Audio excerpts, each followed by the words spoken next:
Okay, so today we are discussing collisions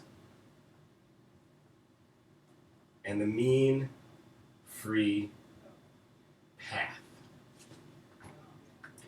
And to begin this discussion, we need to consider the relative speed between two particles, or between two gas phase molecules. We can show the mean relative speed between two particles is root 2 times the mean speed of the molecules. This derivation is rather complex, but we can imagine a simplified view by considering three orientations. So if we imagine our first orientation, where we have two identical particles, we'll call them A and B, with speeds v, and they're on the same trajectory. So then, of course, the relative speed between these two particles would be 0, because they're both traveling in the same direction at the same speed. If we now imagine the opposite case, where they are traveling towards each other, then they would have a relative speed of 2 times v. And if we imagine an orientation in which they're traveling, let's say, orthogonally, then we can draw some right triangle, and we recognize here the vector would be root 2 times v. Let's write that a little bit better. Okay. So now there's a lot more than just three orientations, but as it turns out, this is quite representative, and a more detailed calculation shows this equation to be fairly accurate.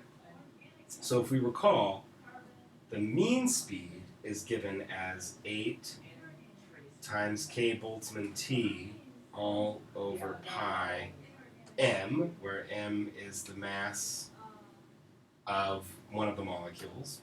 So then by this relation, the relative speed would be 8 kBT all over pi times mu, where mu is the reduced mass between the two objects. And recall, reduced mass of, let's say, these two particles would be m, the mass of A, times the mass of B, all over the mass of A plus the mass of B. And of course, if the two particles are identical, then the reduced mass is just 1/2 times m. And so this is where this equation results, where you can see the factor of 2 has gone away. Now, if the two particles are not identical, then we would have a slightly different equation for the relative speeds. See if you can derive that on your own. Okay, so now if we consider, let's say, a cylinder of, let's say, diameter d and length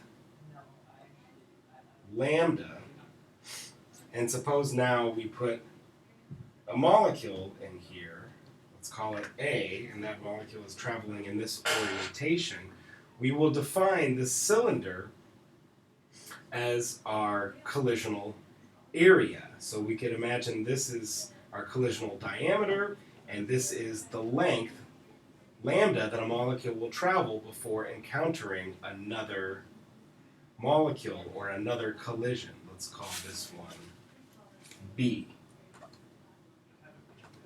Okay? So lambda we will define as the mean free path, or in other words, the average distance a molecule will travel before colliding with another molecule, and we'll define D as the collision diameter. And if you consider what length that has to be, it's on the order of the actual diameters of the molecules. And we could also consider where do we need to place this molecule B in order to have a successful hit. And we encounter a successful hit or collision whenever the centers of the two molecules come within a distance d within each other. Okay, so we can imagine some particle being maybe right here up at the very top or at the very bottom, as long as the center of the two molecules comes within this distance, then we have a successful hit. Okay, so obviously this, like we said, is going to be on the order of the size of the molecules themselves. So now if we start considering what's happening here, let's think about the distance each molecule will travel. Okay, so we will say lambda is our distance, our mean free path, which would be the relative speed between the two particles times the amount of time, delta t, that it takes for them to reach each other. And if we think about our unit analysis, our relative speed is a meter per second and delta t is a second. Okay, so that gives us meters, so the dimensional analysis works there. If we think about our collisional area, that's simply going to be pi d squared, which we will define as sigma as our collisional area. And hopefully you can see the units will work out on this. This will give us units of meters squared. Okay. And let's also keep considering all the physical parameters of our collisional tube here. Let's think about the volume of the tube. So that's simply going to be area times length, or in other words, sigma times lambda. Or we could expand that and say sigma times c relative times delta t. And then, of course, we also need to consider the number density, or in other words, the concentration of particles in here. By definition, there's only one molecule in this tube, so that means the number density or concentration would simply be one molecule over the area, or one thing per meter cubed. Because this is a meter squared, that's a meter, so that gives us one molecule or particle per cubic meter, which we could also write as 1 over sigma times c relative times delta t. Okay. Let me make some more space here on the board. Everybody got everything written down? I'll give you a few seconds. You can pause it if you need more time. Okay, here we go.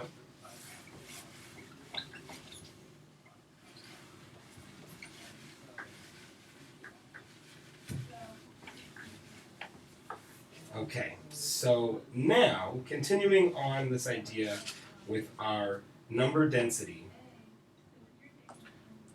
for an ideal gas, that is N over V, the number of moles per volume, which we know equals P over RT, so this is PV equals nRT rearranged. Or, so this is for bulk scale. For our molecular scale, we could say capital N over V, where capital N refers to the number of molecules, whereas lowercase n refers to the number of moles. And this would be P over K Boltzmann T. So if we replace moles with molecules, we replace R with K Boltzmann. Okay? So continuing along, we know the number density is P over kBt for an ideal gas, which we can set equal to our number density in the collisional tube, which was 1 molecule per area of the tube. And what we want to solve for here is the amount of time between each collision. So we can rearrange this and say delta t, the time between each collision, equals, so do the algebra, kBt all over sigma times C relative times the pressure. And this gives us our time between collisions. Okay? And so we could also think of this as a frequency by simply saying 1 over delta t, or in other words, 1 collision per unit time, and we'll define that as lowercase z. And so now, if we put all of that together, we know 1 over delta t would be our frequency, we know the equation for delta t, so we can say our collisional frequency, z, is equal to sigma, the collisional area, times relative speed between the particles, times the pressure, all divided by K Boltzmann T. That is our collisional frequency. And if we think about this equation for a moment, if molecules are traveling at a faster relative speed, they will collide more frequently. If there's a higher pressure, molecules will also collide more frequently. If the collisional area is larger, molecules will also collide more frequently. If the area is smaller, or if the relative speed is smaller, or if the pressure is smaller, that will contribute to molecules colliding less frequently. And I want you to think about what will happen when you change temperature. And so now what we can do, we can also rearrange and use all this stuff to come up with an equation to calculate the mean free path. Okay, so recall the mean free path lambda was C relative times delta t. Well, now we have an equation for delta t, so we can say lambda, the mean free path, is defined by K Boltzmann T, all divided by sigma times pressure. Mean free path. Okay. And now, similarly, we can imagine if there's a large pressure, which means molecules are colliding more frequently, that means the mean free path will be smaller. That means the molecules will travel less distance before colliding with each other. Did you think about temperature? Did you decide what happens? If we think about it in terms of mean free path, if the temperature is larger, the mean free path is smaller. Or excuse me, if the temperature is larger, the mean free path is larger. But that makes the collisional frequency less, because the distance now between the molecules is larger because they're traveling faster as a result of a higher temperature. Okay. Any questions? Think about them. What I'm going to do now is post an activity for you to work on. So here is our activity. This is also available on Moodle. Let's zoom in on this thing. So here's a problem I want you to work out. So calculate the collisional frequency and mean free path, assuming a 100% nitrogen environment at room temperature. You will need to come up with an expression for sigma based on the picture below. So that's this picture right here. So as a reminder, there's our equations. And spend as much time as you need to make this calculation. And I would suggest pausing the video and giving it a shot, and then now I'll continue on with solving this problem.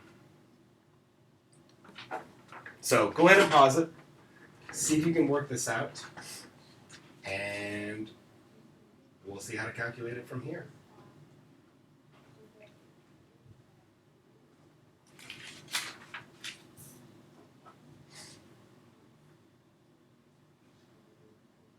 Okay, so now I've assumed you've had enough time to pause it. So let's calculate the collisional frequency and the mean free path. So recall our collisional, let's see, I think I need to write, I need to unzoom. There we go. So recall our collisional frequency Z equals sigma, C relative, times pressure, all divided by K Boltzmann T. And let's say for our 100% nitrogen environment, we know C relative is 8 times kVt times pi times mu. And so since we assumed our 100% nitrogen environment, we know mu is just going to be 1/2 the mass of N2. And remember, since we're using K Boltzmann, our mass needs to be kilograms per molecule. So let's remember how to do that. 1/2, hopefully you all came up with, we'll just say 3 sig figs to make things easy, 28.0 grams per mole. We know in 1 mole, there's an Avogadro's number of particles. And we know there's 1,000 grams in 1 kilogram times 1/2. All that equals 2.33 times 10 to the minus 26 kilograms per molecule. Okay, so we've got that chunk. That's going to allow us to calculate the relative speed. Okay, and yes, we're assuming room temperature, so let's just call that 295. 298 really is not room temperature. 298 is hot. 295 is nice and comfortable. So we can calculate everything with our relative speed. So let's go ahead and do that. We could say C relative is 8 times K Boltzmann. 1.38 times 10 to the minus 23 joule per Kelvin per molecule. I'll skip writing the per molecule. Times 295 Kelvin, all divided by pi, times our reduced mass, 2.33 times 10 to the minus 26 kilograms per molecule. We know that's a per molecule as well, so those will cancel, all square root, and that gives us 667 meters per second. So now we have to figure out how to come up with our sigma. Okay? So, by definition, if we start to look at this collisional cylinder, let's say on end, and I put one molecule here, there's one N2, okay, where I can define this arrow as its radius. So now, as a minimum, we need our other molecule, I probably drew this too big. At the very least, its center of mass needs to be right on the border of our collisional tube. Or in other words, what we could say is sigma is going to be pi. Remember, this whole thing is pi times d squared. Well, our diameter is 2 nitrogen radii. If we put this nitrogen in the very center of the tube and the center of this nitrogen at the periphery of our tube, then this would give us our, let's say, maximum diameter that we would need. So 2 times the radius of a nitrogen squared. And remember, this 2 nitrogen radii would be our diameter. So now you're going to have to obviously look up the radius of a nitrogen, and this is where this gets interesting. There's a number of different radii you could look up. I like the van der Waal radii at 155 picometers. Van der Waals. Okay? So we now continue along calculating sigma, which will be pi times 2, and 155 picometer is 1.55 times 10 minus 10 meters, all squared, and that gets me 3.02 times 10 to the minus 19 meters squared. Okay, so now we can calculate finally our collisional frequency, or excuse me, our collisional frequency, sigma times C relative times pressure all over kBt. Okay, so that goes as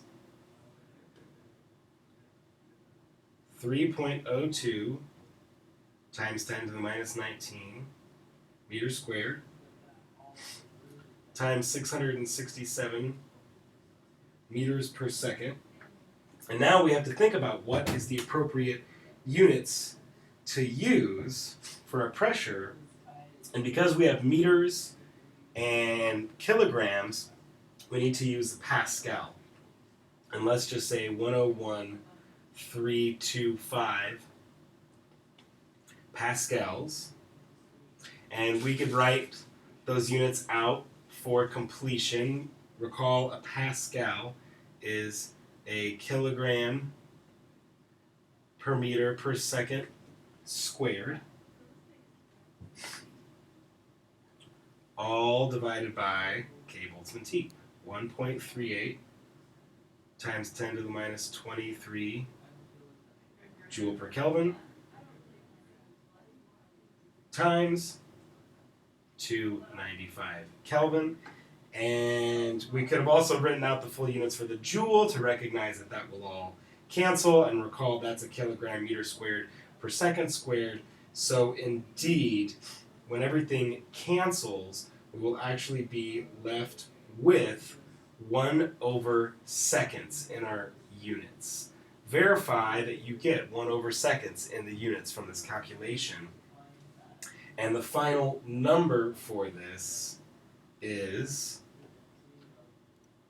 5.01 times 10 to the 9, 1 over seconds, or hertz. We could write hertz as a frequency. In other words, at room temperature and pressure in a 100% nitrogen environment, there's roughly 5 billion collisions of molecules per second.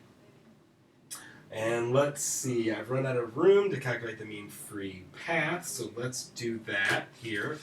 So make sure I'm going to write everything down. I'll go ahead and free up some room here.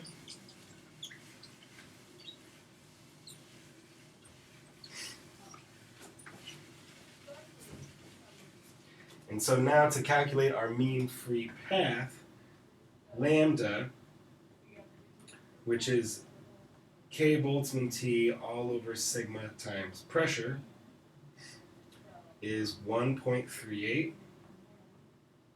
times 10 to the minus 23 joules per Kelvin times 295 Kelvin. Remember we calculated sigma from our previous picture, 3.02 times 10 to the minus 19 meters squared, and then all over 101.325 Pascal, and we note that the joules and then the units from the Pascal will cancel, and this should give us units of meters. Make sure that you get the unit of meters for this, and when you run this through your calculator, you should get 1.33 times 10 to the minus 7 meters, or 133 nanometers. So in a 100% nitrogen environment, there are roughly 5 billion collisions per second, and the average distance a molecule travels before colliding with another molecule is 133 nanometers. Okay. That concludes our lesson for the day. Thanks for tuning in.